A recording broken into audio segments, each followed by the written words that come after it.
Today marks 1543rd day of daily lessons, daily reflections. Yesterday I shared that I will speak about capacity today, and such an interesting word because what I learned about capacity that I could never judge person's capacity without understanding what kind of season they are in. I think sometimes it's easy to really attach a season to a personality, to a person, or this is who he is, this is what he's capable of. But I think that we always need to understand, okay, what kind of season are they going through right now, internally and externally, just to make sure that we're able to really judge person properly. And most likely, I think that we are not able to judge people properly. And that's why you need to really be able to understand the capacity and read capacity very, very well. And I think that today I will speak more about how to understand your capacity, what kind of indicators are of your capacity. And I think that when you're aware of your capacity, that you're able to improve, that you're able to measure, at that moment you understand that other people's capacities could be leaking as well. And they truly do not show true colors, true capacity. And I think that we are much, much more forgiving when people do not live up to our standards or our expectations rather than judging for their low capacity. Maybe we can really go and find where they are and help them to really improve their capacity and really achieve the results that you're looking for. So today we'll share 5 indicators of how to measure your capacity, and tomorrow we'll look into capacity as well, but we'll look into, okay, how we can improve that capacity. So first thing what I want to mention is that the true capacity is not maximum effort during your day. I think that the most important thing when you think of capacity is that how long you can consistently do this kind of effort. Because if you're not able to sustain this effort, that means this is not your capacity. This is just maximum effort that you can put. And that is not the same things. Because sometimes when we really look into the executing and putting maximum effort, at that moment, there's a lot of leakage could come into our lives, and that leakage will destroy us and will lead to burnouts. So, number one indicator is that your recovery speed tells the truth. So it means that sometimes people could say, like, I'm working 4 hours straight. But if you, after 4 hours straight working, you need to take 4 hours of break because your mind, your body just needs to recover, maybe 4 hours working straight is not your capacity.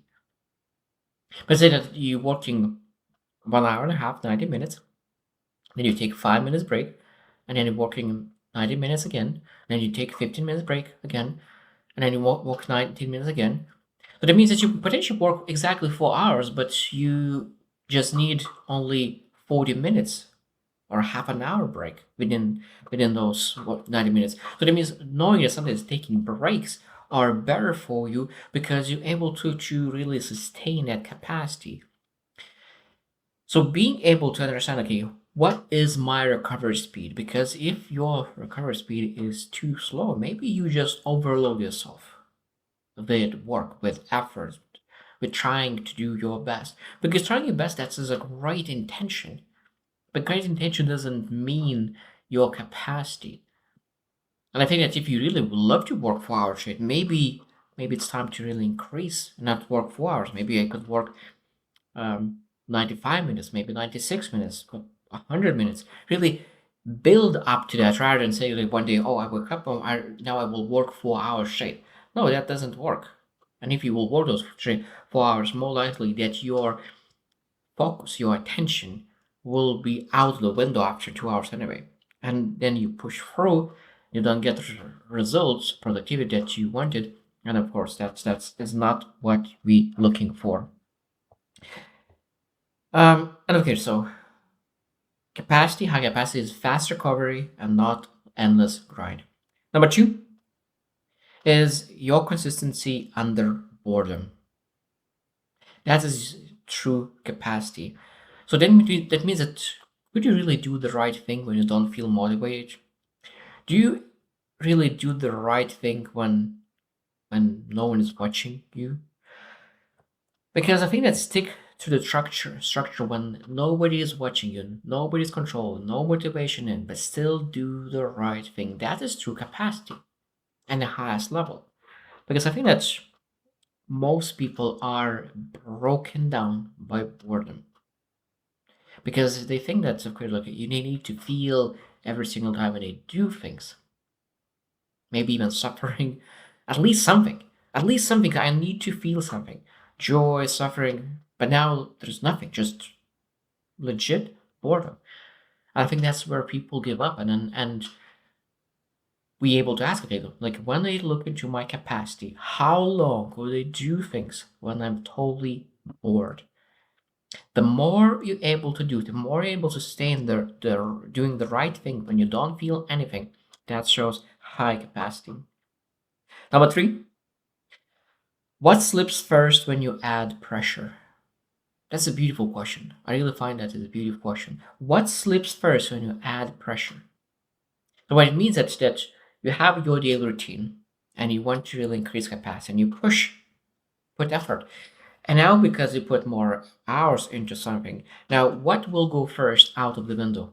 You will sleep less, you will not go to gym, you will not spend with some loved ones, um, you will your emotion regulations out the window, your patience out the window, you get more angry. So what happens when you really push a little bit more, when you put a little bit more effort, when you're really trying out your capacity? What goes out of your window? And a lot of times shows that when you put effort and something really slips, that's potentially could be your weakness. That's your weakness, and then that's maybe that's where you need to really focus and improve, because it might be that you okay, like when I really want to achieve my success and I really start putting more effort, I don't sleep 7 hours anymore. I don't sleep 6 hours. I sleep 4 hours.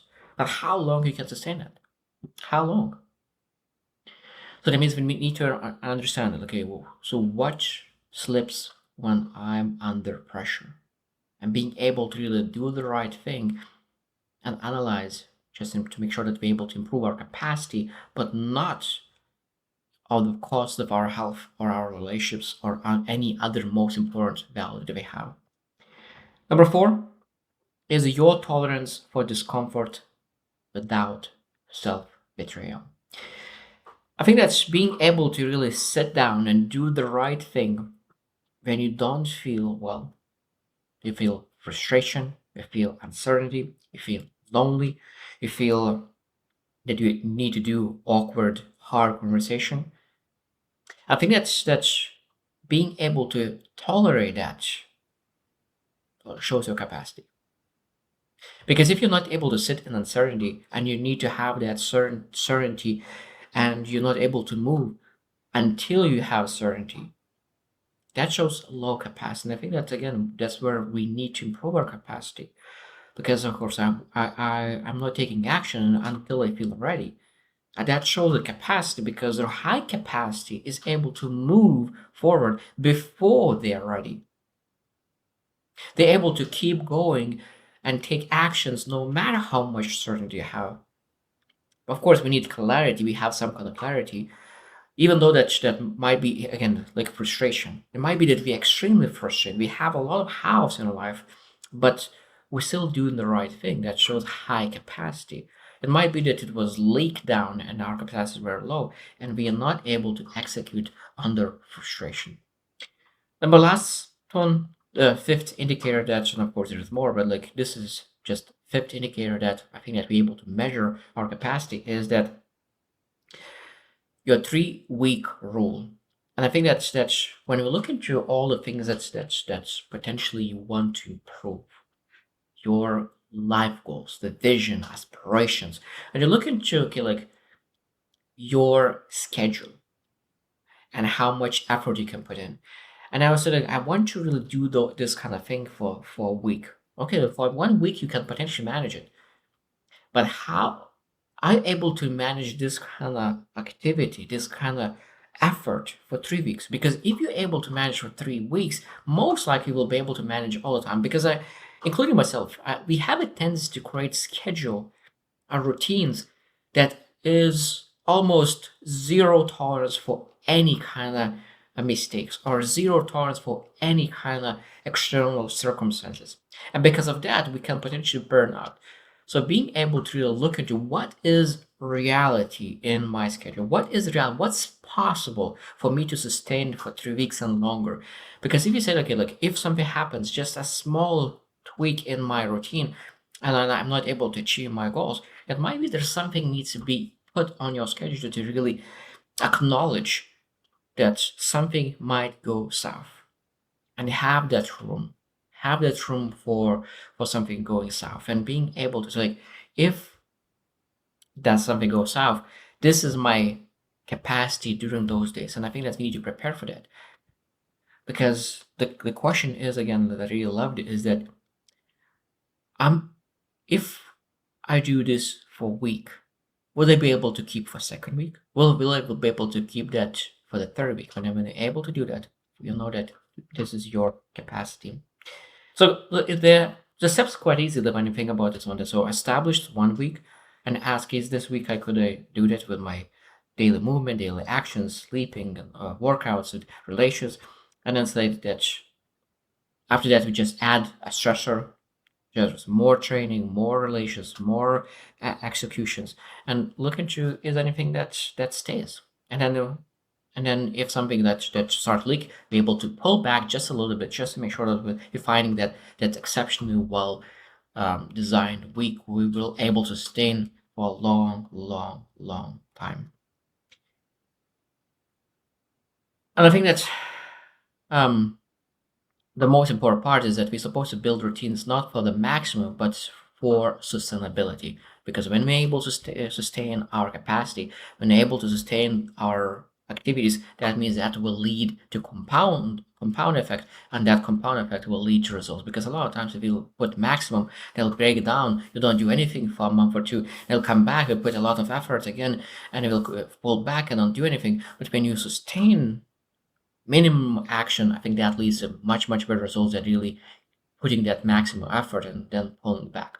So tomorrow we'll speak more about how to increase capacity, but I really find that already we're speaking for 12 minutes. There is a massive, massive topic, capacity. So I hope you choose one and see you tomorrow.